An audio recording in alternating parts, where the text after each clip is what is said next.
আমরা হলাম সংখ্যালঘু, আমাদের উপরে অনেক অত্যাচার। আমরা 5 নম্বর বাতিয়াগাঁও 5 নম্বর ওয়ার্ডে আমরা বসবাস করি। যুবলীগের সভাপতি হাইবুল ইসলাম, উনি আমাদের অনেকগুলো দরবার করছি, দরবারেতে উনি সারা দেন। 10 জনের সালিশি বিচার না মানার কারণে আমরা গড় জমিন আমরা নিজেই পেয়েছি। কোন জায়গায় আমাদের হুমকি ডাইট আছে, দাও বাই করতেছে, লাঠি বাই করতেছে। আমাদের সামনে পূজার মণ্ডপ, আমরা যাবো পালপাড়াতে পূজা দেখতে, ওনারা বলতেছে তারা কুম্বা দিয়ে বাইরে হয়ে যাবে হিন্দু লোক, তাদের আমাদের দেহা আছে। আমার নাম হলো শ্রী শঙ্কর, পিতা রাজমল রবি দাস। আমি বাতিয়াগাঁও 5 নং ওয়ার্ড। এখন আমরা হলাম সংখ্যালঘু, এখানে আমরা মোটামুটি 10-11 ঘর আছি। এখন আমাদের সমস্যা দাঁড়াইছে। সমস্যা হলো যে বেশ কিছুদিন ধরে প্রায় 3-4 বছর যাবৎ আমার এই জমিগুলি নিয়ে কেলামেলা।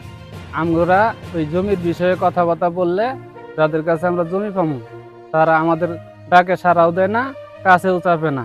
জারিংয়ে প্রায় 6-7টা দরবার হয়ে গেল, কোনো ভাই আসলো না। এখন আমরা বর্তমানে এলাকাবাসীর কাছে বলছি, আমরা পরে সালিশের মাধ্যমে যাওয়ার পরেও মনে করেন আমাদের সমাধান তারা দিতে পারলো না, যেহেতু তারা আসতেছে না।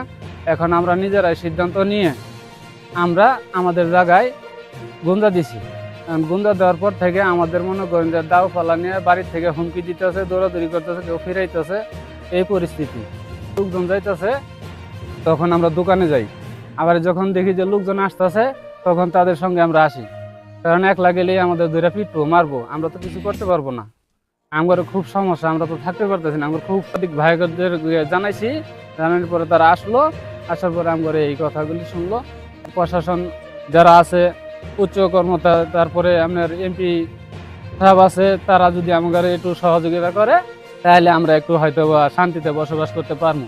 আর সমস্যা তার কাছে আমাদের জমিটা, সে হইলো মনে করেন যে আওয়ামী লীগের যুবলীগ, আপনার বাতিয়াগাঁও 5 নম্বর ওয়ার্ডের সে সভাপতি জাহাদুল সাহেব, উনি এরকম করতেছে।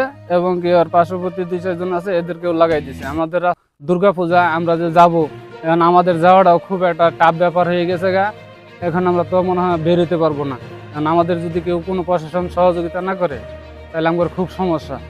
পূজার সময় গন্ডগোল হচ্ছে, আমার বাড়িতে খুব হুমকি দুমকি দিতেছে। আমরা পূজা করবার যাবো, আমরা যাইতে দেয় না। হাইদুল লোকজন তারাই আমার বাইরে বার দেয়, জমি দখল করে খাইতেছে।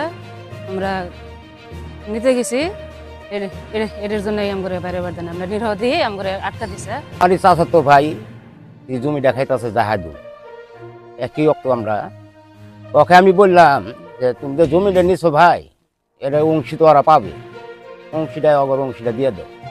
ওই আমারা বলছে যে এটা বাবা যাই এই কথা কবি, ওকে আমি মামলা দেব। আমি কি মামলা দেবে তুমি? তো দাদাবাদি মামলা দেব। অনুমত বলি 5 নং ওয়ার্ড সম্পদ নিয়ে সালিশি দরবার করছি। দরবারে আমরা রায় দিছি যে হিন্দু সম্পদ ওরাই পায়, কিন্তু জাহাদুলে পায় না। কিন্তু জাহাদুল জোর পর্বকে সালিশিটা আসতেও আছে না, সালিশিটাও সহজ দিতে আসে না, আমার দেহাজ আসে না। আমরা সে খুব জোর পর্বত দলকে খাবার চাইছি। কিন্তু আমরা যারা গ্রামের মেম্বার আছি, এলাকার গণ্যমান্য আছে, সিএমএ আছে, এদের নিয়ে সালিশি দরবার করছি।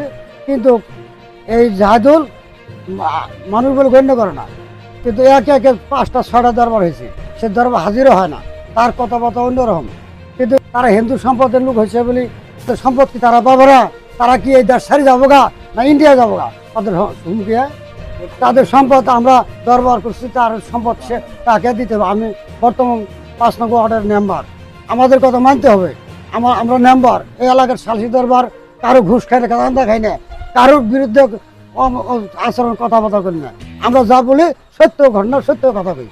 জাহাদুলের বাড়ি থেকে হুমকি দিয়ে ওদেরকে বাড়ি ঘরতে ভাড়া দিতেছে না। ওরা হিন্দু মানুষ, ওরা নিরহ মানুষ। আমার এলাকায় আমরা